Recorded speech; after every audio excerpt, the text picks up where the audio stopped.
அஞ்சு வண்ண பூவே தாலேலோ லாலி நட்சத்திர பூவே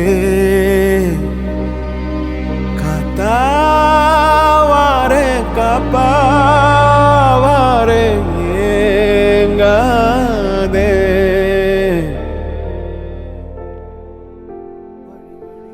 தமிழகத்தையே உலுக்கிய திருப்பூர் ரிதன்யா மரணம் என்பது கடந்த 2025 ஜூன் 28 அன்று வரதட்சணை கொடுமை காரணமாக நிகழ்ந்த ஒரு துயரமான தற்கொலை சம்பவமாகும்.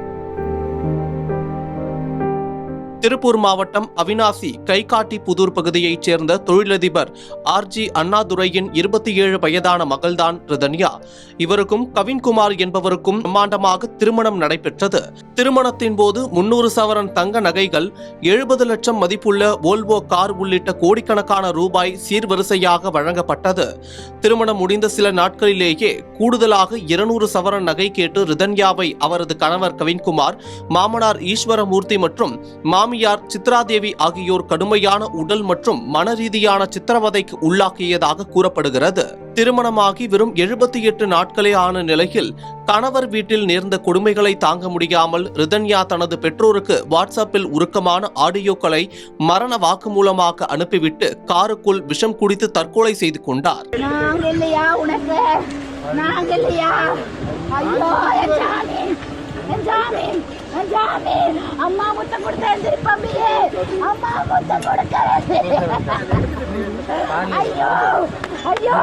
அந்த ஆடியோவில் தனது திருமண வாழ்க்கை நரகமாக மாறியது குறித்தும், தம்மால் இந்த சித்திரவதையை தாங்க முடியவில்லை என்றும் அவர் கதறியது ஒட்டுமொத்த தமிழகத்தையும் உலுக்கியது.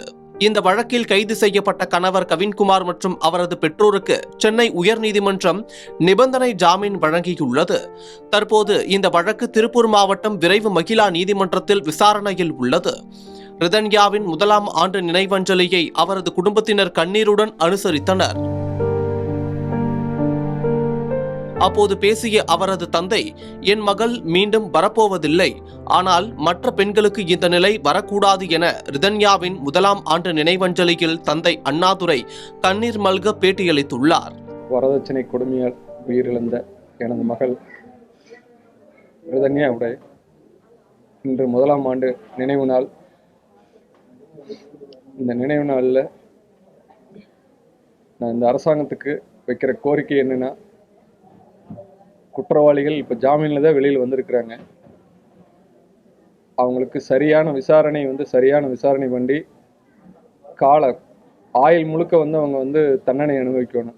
அந்த மாதிரி அவங்களுக்கு தண்டனை கொடுக்கணும் இந்த அரசாங்கம். முறையான சட்டப்படி நான் இன்னைக்கு வரைக்கும் சட்ட போராட்டம் என்னென்னா, எனது மகள் மீண்டு வரப்போகிறதில்லை, ஆனால் என் மகள் உருவத்தில் இருக்கிற உலகத்தில் உள்ள அத்தனை பெண்களுக்குமே இனி இந்த மாதிரி ஒரு கொடுமை எந்த பெண்ணுக்கு நடந்துடக்கூடாது அப்படிங்கிறக்காகத்தான் இந்த போராட்டம் அவங்களுக்கு தண்டனை கிடைக்கிற வரைக்கும் தொடரும்.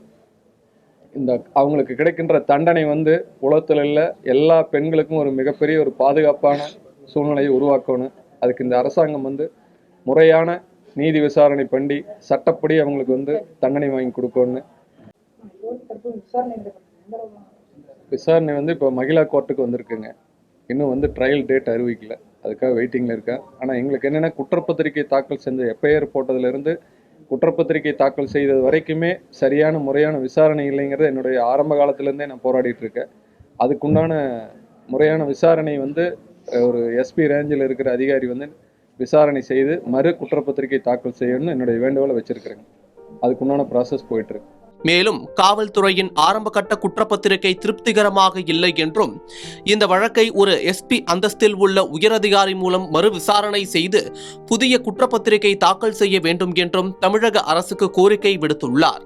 குற்றவாளிகளுக்கு ஆயுள் தண்டனை கிடைக்கும் வரை தனது சட்ட போராட்டம் தொடரும் என்றும் அவர் உறுதியளித்துள்ளார். மகளின் இழப்பை தாங்காமல் ரிதன்யாவின் பெற்றோர் கண்ணீர் மல்க மலர் தூவி அஞ்சலி செலுத்தினர். அவரது தாயார் தரையில் மண்டியிட்டு கண்ணீர் மல்க அஞ்சலி செலுத்தியது காண்போரை கலங்கச் செய்தது.